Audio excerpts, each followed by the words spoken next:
오늘도 예배 자리에 나오신 우리 성도님들과 성도님들 가정마다 주님의 한없는 은혜와 평강이 넘쳐나길 간절히 소망합니다. 하나님은 종종 우리를 한 걸음만 더 나아가면 천길 낭떠러지로 떨어지는 벼랑 끝에 세우실 때가 있습니다. 정말 내가 이대로 죽는 건가? 여기서 이렇게 끝나는 건가? 그런 심정이 들 때가 한두 번이 아닙니다. 때로는 너무하시다 생각이 들 때도 있습니다. 지금도 수많은 사람들이 벼랑 끝에 서 있습니다. 질병, 사고, 실패, 채무, 갈등, 고독, 이혼, 연약함, 공허, 상실, 죽음에 대한 공포, 각기 다른 자기의 벼랑 끝에 다들 서 있습니다.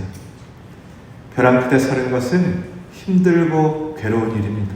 그래서 벼랑 끝에 서게 되면 대부분의 사람들이 좌절을 경험합니다. 두려움과 불안에 휩싸여 낙심하고 절망합니다. 인생의 꿈을 포기해버리거나 심지어 자신의 생도 마감을 하기도 합니다. 똑같은 벼랑 끝인데 어떤 사람에게는 절망의 벼랑이 되고 어떤 사람에게는 희망의 벼랑이 되기도 한다는 것이죠. 그 이유가 어디에 있는 것일까요? 오늘 본문에서 그 답을 찾아보려고 합니다. 오늘 본문에 등장하는 아브라함이야말로 정말 벼랑 끝 인생을 산 사람입니다. 하나님께서 아브라함을 처음 부르셨을 때 그 나이가 75세였습니다. 아브라함은 1세부터 75세까지 갈대아 우르 땅에서 그가 평생을 살아왔어요. 그런데 그런 그를 하나님께서 은퇴할 나이가 된 그를 하나님께서 찾아오셔서는 아브라함아, 너는 너의 본토 친척 아비집을 떠나서 내가 너에게 지시할 땅으로 가라 라고 명령을 하십니다. 하나님, 내 나이가 75살입니다. 어디로 갑니까? 갈 곳은 몰라도 좋다. 너는 아무것도 가지지 말고 빈손 들고 너 아내 손잡고 함께 내가 지시할 땅으로 가라. 하나님께서 그렇게 명령하시는 것입니다. 여러분, 우리가 쉽게 생각하고 넘어가는 말씀이지만 한번 생각해 보세요. 하나님이 우리가 75세의 나이가 되었을 때 찾아오셔서는 명령하시는 것입니다. 너 한국에 있는 모든 재산 다 버리고 아내랑 손잡고 이민 가거라. 하나님, 어느 나라로 갑니까? 그거 몰라도 된다. 공항을 가면 알게 될 것이다. 여러분, 황당하고 기가 막힌 일 아닙니까? 재산 다 버리고 아내 손만 잡고 어느 나라로 가는지도 모르고 그냥 공항으로 나가라고 하는 것입니다. 그런데 놀라운 것은 아브라함은 이런 미친 짓 같아 보이는 명령이지만 그저 순종해서 나아간다라는 것입니다. 어떻게 그가 그럴 수 있었습니까? 히브리서 11장 8절 말씀 함께 봉독합시다. 믿음으로 아브라함은 부르심을 받을 때에 순종하여 장래의 유업을 받을 땅에 나아갔으되 갈 바를 알지 못하고 나아갔으며. 아멘.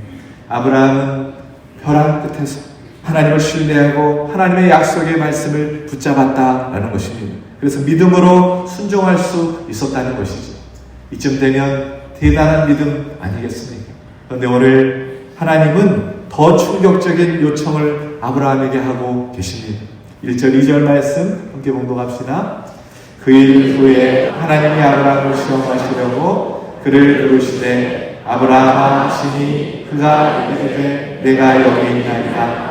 여호와께서 이르시되 내 아들 내 사랑하는 독자 이삭을 데리고 우리야 땅으로 가서 내가 내게 일러준 한 산 거기서 그를 번제로 드리라. 아멘.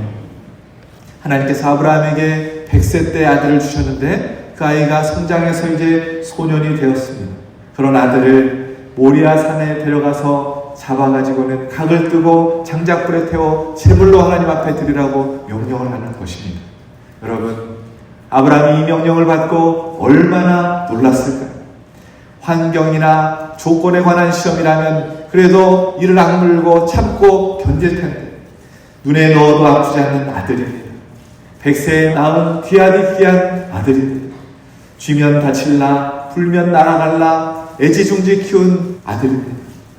이삭을 빼앗아가는 것은 아브라함에게 웃음도 희망도 아니 존재됨의 모든 기쁨도 하나님이 다 빼앗아가는 것입니다. 세상에 이런 일이 어디 있습니까? 도무지 이해할 수 없는 하나님입니다. 하나님, 차라리 나를 제물로 드리면 안 됩니까? 어떻게 아버지가 아들을 자기 손으로 죽일 수가 있단 말입니까? 하나님, 왜 이렇게 잔인하십니까? 다른 명령은 다 순종할 수 있지만 이것만은 아니지 않습니까? 아들을 주신 지 얼마나 되었다고 또 데려가려고 하십니까? 왜 이리 하나님 변덕스러우십니까? 아브라함은 이해할 수 없는 하나님 앞에 수많은 질문들을 아마도 쏟아냈을 것입니다. 벼랑 끝에서도 보통 벼랑 끝이 아닙니다. 천길만길 떨어지는 낭떠러지 벼랑 끝에 섰습니다. 순종을 안 하자니 하나님을 배반하는 것이고, 순종하자니 너무나 힘이 들고 괴롭습니다. 그런데 여러분 보세요. 하나님께서 이삭을 부르실 때 그 호칭을 어떻게 부르고 계십니까? 내 아들, 내 사랑하는 독자 이삭이라고 부르고 있습니다. 그냥 이삭이라고 불러도 되는데 내 아들, 내 사랑하는 독자라는 수식어를 사용하고 계신단 말입니다. 왜 그렇습니까? 아마도 아브라함이 아들 이삭에게 매우 집착하고 있었던 것만 같습니다. 그도 그럴 것이, 이삭은 아브라함이 100세에 힘겹게 얻은 아들입니다. 수십 년을 기다려서 얻은 금쪽 같은 내생기입니다. 요즘 할머니, 할아버지들의 핸드폰 배경화면이나 카카오톡 프로필 사진을 보면 대부분 손주들 사진이 걸려 있습니다. 입만 열면 손주들 자랑이지. 목사님, 우리 자식이 이쁜 줄은 몰랐는데 손주들이 왜 이리 이쁩니까? 만나면 손주 자랑입니다. 하물며 아브라함에게 이삭은 손주 같은 아들이고 너무나 귀한 아들입니다. 아브라함이 그렇게 사랑하고 아끼는 것을 하나님이 알고 계신다면 그대로 두고 보면 좀 어떻습니까? 굳이 하나 남은 것까지 빼앗아 가시는지 이해할 수가 없습니다. 아니, 치사하게 줬다가 다시 빼앗는 경우가 어디에 있습니까? 이때 아브라함의 반응을 성경은 어떻게 묘사하고 있습니까? 놀랍게도 아브라함은 이해할 수 없고 해석되지 않는 시험 앞에서 침묵하고 있습니다. 아브라함의 고통이 얼마나 심했겠습니까? 아들 이삭을 베는 것은 자기 살을 도려내는 것이고 자기의 심장을 찌르는 일과 같습니다. 그는 수백 번, 수천 번 하나님께 묻고 다시금 따지고 싶었을 것입니다. 그러나 성경에는 그 어떤 질문도 그 어떤 물음도 표현되고 있지 않다는 것이지, 그저 아브라함의 행동만 짤막하게 성경은 기록하고 있습니다. 3절 말씀 함께 봉독합시다. 아브라함이 아침에 일찍이 일어나 나귀의 안장을 지우고 두 종과 그의 아들 이삭을 데리고 번제에 쓸 나무를 쪼개어 가지고 떠나 하나님이 자기에게 일러주신 곳으로 가더니, 아마도 아브라함은 밤을 꼬박 새웠을 것입니다. 잠 한숨 제대로 자지 못하고 이리저리 뒤척이다 하얗게 밤을 새우며 일어났을 것입니다. 그런데 성경은 그 아침에 일찍 일어나 준비했다고 증언하고 있을 뿐이라는 것이지. 아브라함의 마음속에는 수많은 질문과 불평이 마음속에서 회오리 쳤을 것입니다. 하지만 침묵하면서 하나님이 일러주신 것으로 발걸음을 옮겼다는 것입니다. 수많은 질문과 원망과 불평이 있었지만 묵묵히 모리아 땅을 향해서 터벅터벅 아브라함은 걸어갔습니다. 모리아 산까지 3일 길이 걸리는 거리입니다. 모리아 산으로 가는 이 3일 길은 아브라함에게 있어서 엄청난 시험과 고통의 시간이었을 것입니다. 하나님께서 아브라함을 이렇게 시험하시는 이유가 어디에 있습니까? 하나님께서 아브라함을 모리아 산 벼랑 끝으로 몰아가고 계신 이유가 무엇입니까? 우리 자녀들을 시험을 치르고 중간고사, 기말고사를 보고 수학능력 평가를 보고 입학시험을 치르는 이유가 어디에 있습니까? 그 목적이 무엇입니까? 1차적인 목적은 그 사람의 실력을 알아보기 위해서입니다. 하지만 시험이 가지는 더 중요한 목적이 있습니다. 그것은 시험은 그 사람에게 어떤 깨달음을 주고 한 단계 더 약하게 하고 성장하게 하는 도구가 되는 것입니다. 하나님께서 오늘 아브라함을 모리아 땅으로 이끄신 이유는 벼랑 끝에 세우셔서 한 단계 뛰어오르게 하시기 위함이었다라는 것이지, 시험함으로 그의 마음을 떠보기 위해서가 아니라 그의 믿음이 한 단계 더 약하고 영적으로 더욱더 성장하는 아브라함이 되게 하기 위해서 하나님은 모리아 땅 이 벼랑 끝에 세우게 하셨다라는 것입니다.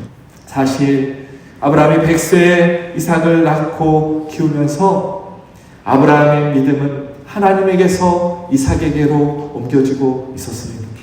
이전에 아브라함의 희망은 오직 하나님뿐이었는데 이삭을 얻은 후에 아브라함은 점차 이삭에게 희망을 두기 시작했다는 것이죠. 이삭만 있으면 다 될 것 같았습니다. 이삭만 바라보면 든든했습니다. 하나님만을 예배하던 아브라함에게 이제 이삭은 우상이 되어 버렸습니다. 하나님께서 주신 복이 아브라함에게 있어서 불신앙의 올무가 되어버리고 만 것입니다. 이삭은 하나님의 약속의 선물이었습니다.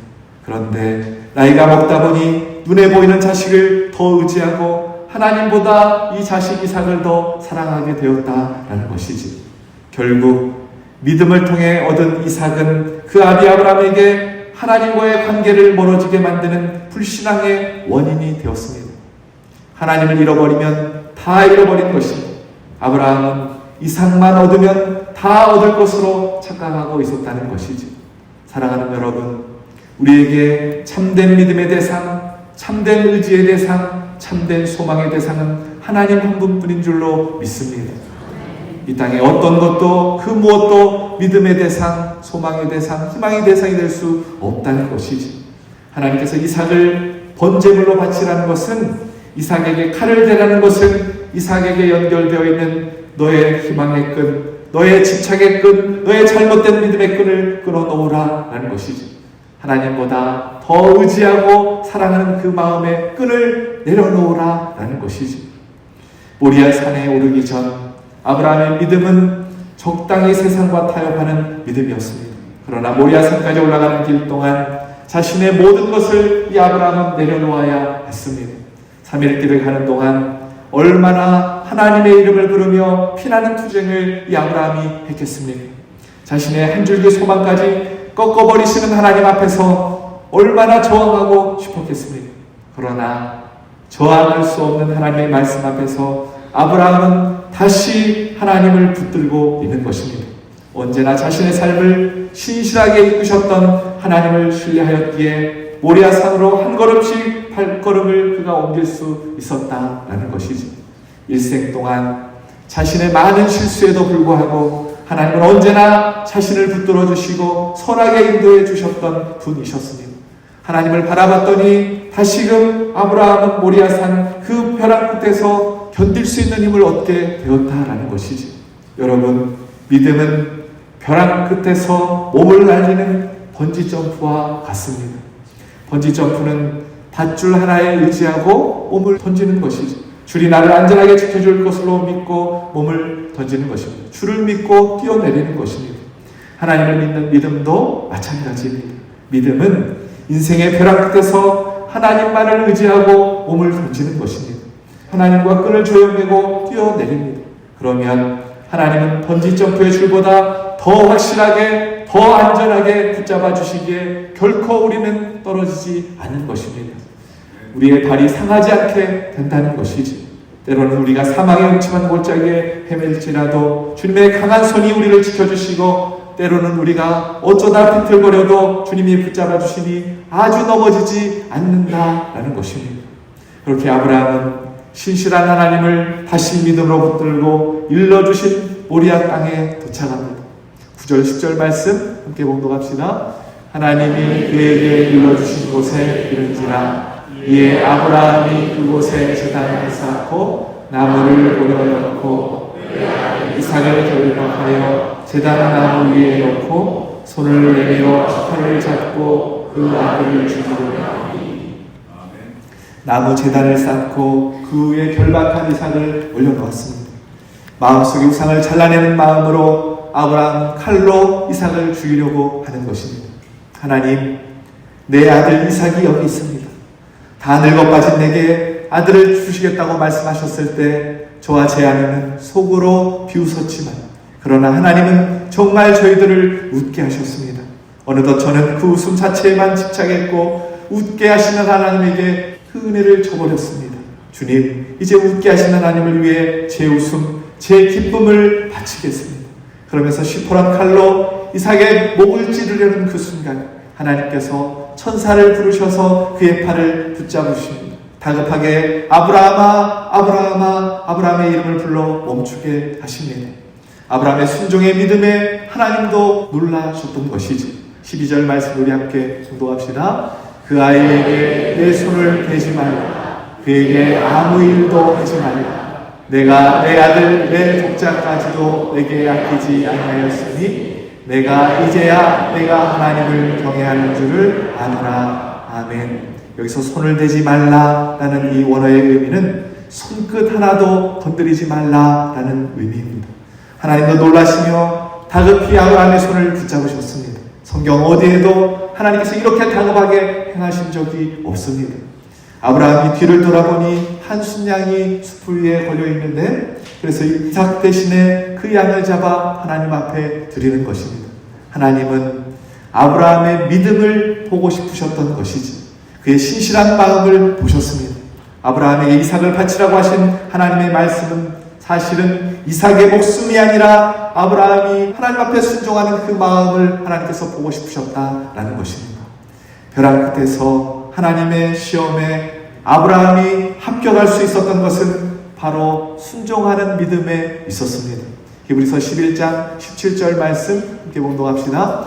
아브라함은 시험을 받을 때에 믿음으로 이삭을 드렸으니 그는 약속들을 받은 자로되 그 외아들을 드렸느니라. 아멘. 약속을 주신 하나님의 신실하심과 능력을 아브라함이 믿었기에 약속대로 이삭을 드렸고 그 시험에 합격했다고 성경은 우리에게 가르쳐주고 있는 것입니다.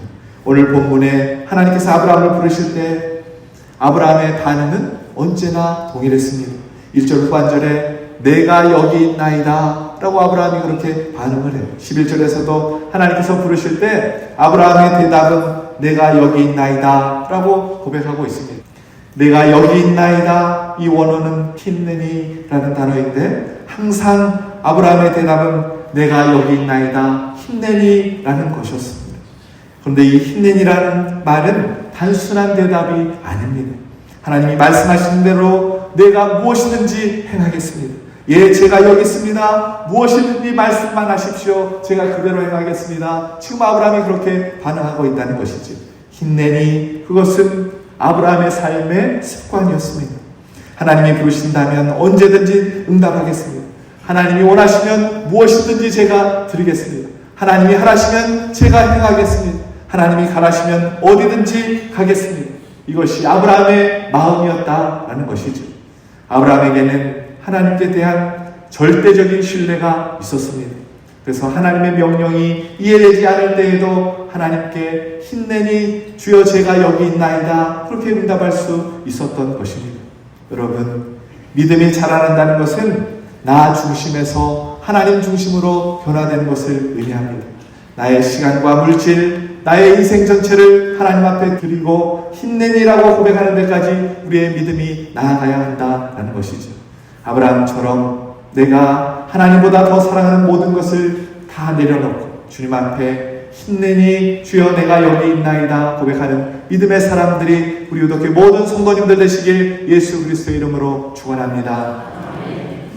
벼랑 끝에 선 아브라함이 그렇게 순종하며 결단할 때 준비하시는 여호와 이레의 하나님을 만나게 됩니다. 여호와 이레의 하나님은 이삭을 대신할 순양을 미리 준비해 두셨습니다. 아브라함이 순종의 믿음으로 나아갈 때 굳게 닫힌 여호와 이레의 자물쇠가 찰칵 열리게 되는 것이죠. 여호와 이레라는 말을 직역하면 하나님이 자신을 보이신다, 하나님이 준비하신다라는 뜻을 가지고 있습니다. 하나님은 아브라함의 모든 상황과 갈등과 한숨까지도 다 지켜보고 계셨습니다. 뜬 눈으로 밤을 새며 한숨으로 나를 새고 있는 아브라함의 그 괴로워하는 모습을 두 눈 똑똑히 다 보고 계셨습니다. 고개를 숙이며 3일 길을 걸어온 아브라함의 모든 행동을, 모든 여정을 다 보셨습니다. 사랑하는 아들을 죽이려고 눈을 질끈 감고 칼을 내리치는 이 아브라함의 모습을 하나님은 다 보고 계셨습니다. 아브라함의 고귀한 믿음을 하나님은 한순간도 빠짐없이 다 보고 계셨다는 것이죠. 그렇게 아브라함의 모든 형편과 처지를 보시고 아셨기에 여호와 이레의 하나님은 가장 필요한 것으로 준비해 주시는 것입니다. 사랑하는 여러분, 하나님은 한순간도 우리에게서 눈을 떼지 않으시고 보고 계시는 줄로 믿습니다. 우리의 지나온 모든 세월들, 벼락 끝에서 흘렸던 우리의 눈물도, 우리의 외로움도, 아픔도, 우리의 한숨도, 우리의 모든 문제도 하나님은 다 보고 알고 계십니다. 나의 필요를 모두 알고 계셨기에, 그리고 준비해 주셨기에 오늘 저와 여러분이 이 자리에 있는 줄로 믿습니다. 우리의 삶의 자리를 보신 하나님은 여호와 이레로 우리에게 모든 것을 앞으로도 준비해 주실 줄로 믿습니다. 우리 14절 말씀 함께 공독합시다. 아브라함이 그 땅 이름을 여호와 이레라 하였으므로 오늘까지 사람들이 이르기를 여호와의 산에서 준비되리라 하더라. 아멘. 하나님께서 무엇을 준비하셨습니까? 이삭을 대신할 순양을 준비하셨습니다. 유명한 구약학자 폴란드는 모리아산을 구약의 골고다라고 표현을 하고 있습니다. 여호와께서 준비하신 어린 양은 바로 예수 그리스도다라고 우리에게 가르쳐주고 있는 것이죠. 여호와 하나님께서 우리를 위해 준비하신 가장 큰 선물은 예수 그리스도라는 것입니다. 하나님 아버지께서 당신의 아들을 골고다 언덕에서 죽이셨습니다. 눈을 꼭 감고 진노의 칼을 내리치셨습니다. 왜 당신의 아들을 죽이셨습니까? 이사야 53장 5절 말씀 함께 공독합시다. 그가 찔림은 우리의 허물 때문이요 그가 상함은 우리의 죄악 때문이다. 그가 징계를 받음으로 우리는 평화를 누리고 그가 채찍에 맞음으로 우리는 나음을 받았도다. 아멘. 로마서 5장 8절 말씀도 함께 공독합시다. 우리가 아직 죄인 되었을 때에 그리스도께서 우리를 위하여 죽으심으로 하나님께서 우리에 대한 자기의 사랑을 확증하셨느니라. 아멘. 여러분, 이것이 하나님의 계획하심입니다. 벼랑 끝, 모리아 산 끝에 하나님의 준비하심이 있다는 것이죠. 십자가 예수 그리스도는 이미 수천 년 전에 우리를 구원하기 위해서 하나님께서 준비하신 여호와 이레라는 것입니다. 그러므로 여러분, 인생의 벼랑 끝에서 우리가 할 일은 아브라함처럼 신실하신 하나님의 약속의 말씀을 붙들고 믿음으로 순종하는 길밖에 없다는 것입니다. 그렇게 순종함으로 나아갈 때 하나님은 내 형편과 처지를 아시고 여호와 이레 가장 좋은 것으로 준비해 주실 줄로 믿습니다. 항상 여호와 이레 하나님께서 우리 앞에 계셔서 우리를 바른 길, 가장 좋은 길로 인도하실 것입니다. 믿으시는 분만 아멘 합시다. 하나님은 항상 우리 곁에 계셔서 우리의 모든 기도에 응답해 주실 것입니다. 하나님은 우리 뒤에 계셔서 모든 대적으로부터 우리를 지켜 보호해 주실 것입니다. 우리 아래에 계셔서 우리가 떨어지면 받아주시고 모든 덫에서 우리를 건져내 주실 것입니다. 우리 안에 계셔서 우리를 위로하시고 더욱더 강건하게, 속사람이 강건하게 만들어 주실 것입니다. 우리 위에 계셔서 언제나 우리를 축복하며 기도해 주실 것입니다. 그러니 여러분, 벼락 끝에 서 있는 상황이라고 할지라도 염려하거나 불안해하거나 두려워하지 마시고 여호와 이레 하나님 붙들고 어떻게 준비하실지 기대하고 살아가는 믿음의 참된 사람들이 유독교회 모든 성도님들 되시길 예수 그리스도의 이름으로 축원합니다.